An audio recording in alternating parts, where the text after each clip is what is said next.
Hello, আসসালামু আলাইকুম। Myself GK Midul. Welcome to my another video. আজকে আপনাদের সাথে শেয়ার করতেছি যে বাজিগার পাখি বা লাভবার্ড পাখির জন্য ব্রোকলি বা মটরশুঁটি কতটা গুরুত্বপূর্ণ সেটা। তো নর্মালি আপনারা কিভাবে দিবেন সেটাও আপনাদেরকে শেয়ার করে দিচ্ছি। আপনার পাখি যখন ডিম বাচ্চা করবে বা ডিম বাচ্চা করার আগে শুধুমাত্র সিড মিক্সের উপর যদি ডিপেন্ড থাকেন তাহলে আপনার পাখি থেকে আপনি কখনোই ভালো রেজাল্ট পাবেন না। তো সেই জন্য আপনাকে অবশ্যই সাথে সফট ফুড, এগ ফুড বা বিভিন্ন ভেজিটেবল দিতে হবে। তো আজকে আমি আমার পাখিকে দিচ্ছি হচ্ছে কি ব্রোকলি আর মটরশুঁটি। তো এটা দেওয়ার প্রসেসিংটা হচ্ছে কি আপনারা বাজার থেকে যখন কিনে নিয়ে আসবেন ডাইরেক্ট এগুলো দিবেন না। এগুলো দেওয়ার আগে অবশ্যই আপনারা আগে প্রথমে ভালো মতন ধুবেন, কারণ বিভিন্ন রকমের সার এগুলোতে ব্যবহার করা হয়, সেগুলো পাখির জন্য ক্ষতিকারক। তো আমি এগুলোকে প্রথমে ধুয়ে নিয়েছি এবং সাথে 1 থেকে 2 মিনিট সিদ্ধ করে নিছি। এমনভাবে সিদ্ধ করব যেন ব্রোকলিটা বেশি নরম না হয়, কিন্তু হাইজেনিক যেন মেনটেন হয়। যেমন একটু সিদ্ধ করার ফলে কী হবে, ভিতরে যে সারগুলো থাকবে সেই ক্ষেত্রে আপনার 1 থেকে 2 মিনিট হবে। দেখেন আমার প্রত্যেকটা ব্রোকলি কিন্তু শক্ত আছে, আর এগুলো পাখিকে দিলে সুন্দর মতন পাখি খেয়ে নেবে।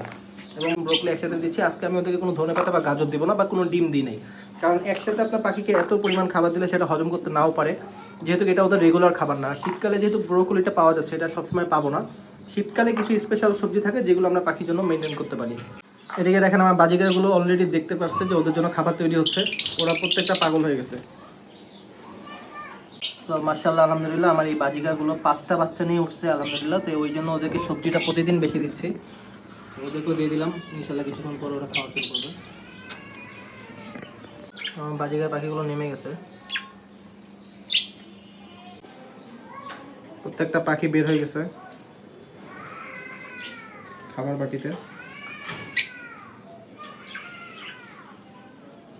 যেহেতু প্রথমবার দিয়েছি, আমি প্রত্যেকটা পাখিকে অল্প করে দিয়েছি, কারণ হজম শক্তি একটা ব্যাপার থাকে। মজাদার খাবার মাশাআল্লাহ। প্রত্যেকটা পাখি এখন চলে এসেছে খাবারের কাছে।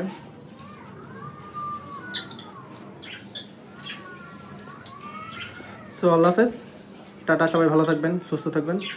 Thanks for watching this video.